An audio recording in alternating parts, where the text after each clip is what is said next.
ఇటు బాలకృష్ణ గారి ఇన్వాల్వ్‌మెంట్ కూడా ఉంది.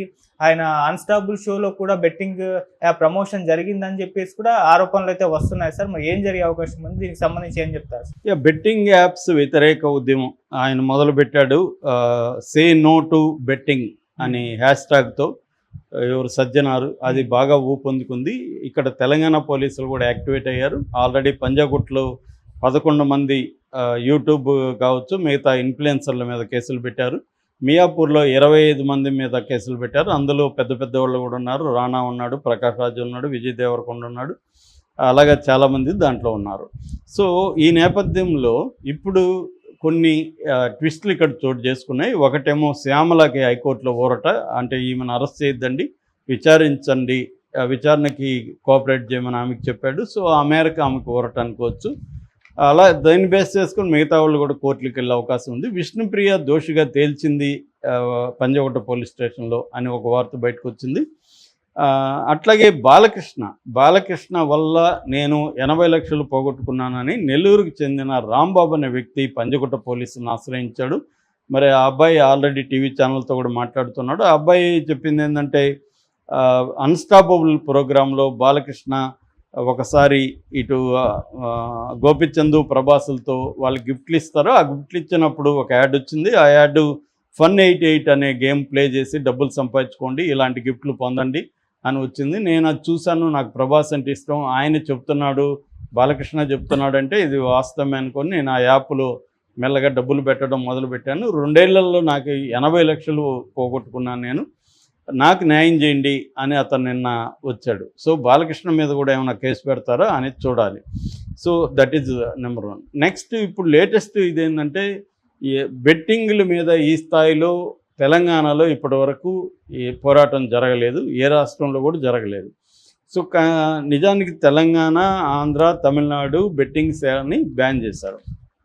దీన్ని కొద్దిగా మనం వెళితే అసలు బెట్టింగ్ యాప్ని ఎవరు బ్యాన్ చేయాలి ఏందనుకున్నప్పుడు మామూలుగా బెట్టింగ్లు రకరకాలుగా నేను చాలాసార్లు చెప్పాను.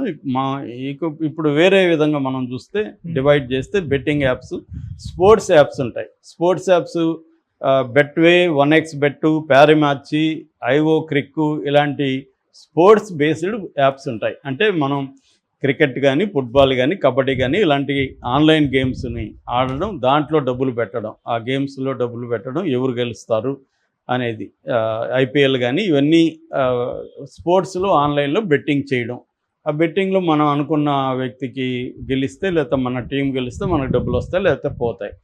That is one thing. రెండవది fantasy based betting apps. Fantasy బేస్డ్లో ప్రధానంగా Dream11, MPL ఈ 2 పాపులర్. Dream11 అంటే క్రికెట్లో 11 మెంబర్స్ని మనమే సెలెక్ట్ చేయాలి, మనం సెలెక్ట్ చేసి మన ప్లేయర్స్ని మనం పెట్టుకుంటాం. అట్లాగే వేరే వాళ్ళని సెలెక్ట్ చేస్తారు. అలాగా మన ప్లేయర్ మనకి విన్ అయితే మనకి డబ్బులు వస్తాయి. ఇది 1 కోటి 2 కోట్ల వరకు కూడా వెళ్తుంది. దీనికి ప్రవేశ రుసుము కూడా ఉంటుంది. దాని తర్వాత రకరకాలుగా మనల్ని వాడు లాగడానికి ట్రై చేస్తాడు. మూడవది క్యాసినో అండ్ కార్డ్ ప్లేయింగ్ అనమాట, గేమ్స్.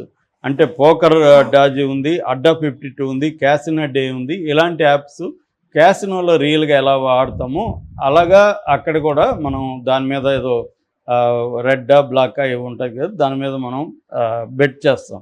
అది పడితే మనకు డబ్బులు వస్తాయి లేకపోతే పోతుంది. నాలుగవది lottery and rummy betting apps. Lottoland, rummy circle, ace two 22-3 ఇట్లా ఉన్నాయి కొన్ని యాప్స్. ఇందులో ఏమవుతుందంటే రమ్మీ గేమ్స్ ఆడడం, లాటరీ టికెట్ కొన్నట్టుగా లాటరీ ఇది చేయడం అనేది ఉంటుంది. ఐదవది stock and crypto betting apps. అంటే స్టాక్ మార్కెట్లో ట్రేడింగ్ కావచ్చు, క్రిప్టో కరెన్సీలో పెట్టడం కావచ్చు.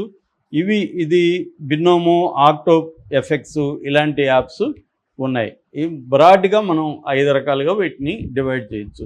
ఇందులో నేను ఇంతకుముందు చెప్పినట్టుగా కొన్ని స్కిల్ బేస్డ్ యాప్స్, కొన్ని ఏమో ఫాంటసీ బేస్డ్ యాప్స్, మూడోదేమో ఛాన్స్ బేస్డ్ యాప్స్. సో ఇండియాలో మనకి నేషనల్ వైడ్ ఒక లా లేదు. గ్యాంబ్లింగ్ యాక్ట్ ఉంది, తర్వాత ఐటీ యాక్ట్ ఉంది, ఇవి ఉన్నాయి తప్ప మొత్తం ఇదేంటంటే స్టేట్ సబ్జెక్ట్ అనమాట. అంటే నేషనల్ వైడ్ బ్యాన్ చేయడానికి లేదు, ఏ స్టేట్ అదే చూసుకోవాలి.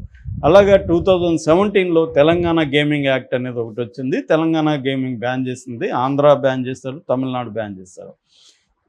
ఈ దీంట్లో ఏమైందంటే కొంతమంది ఏం చేస్తున్నారంటే ఈ గ్రే ఏరియా ఉంది. అంటే ఇప్పుడు for example fantasy and skill based ఈ రెండింటినీ అలో చేస్తుంది గవర్నమెంట్స్. సుప్రీంకోర్టు కూడా ఫాంటసీ కింద ఫాంటసీ దాన్నే స్కిల్ బేస్డ్ అని చెప్పి వాటిని అలో చేసింది.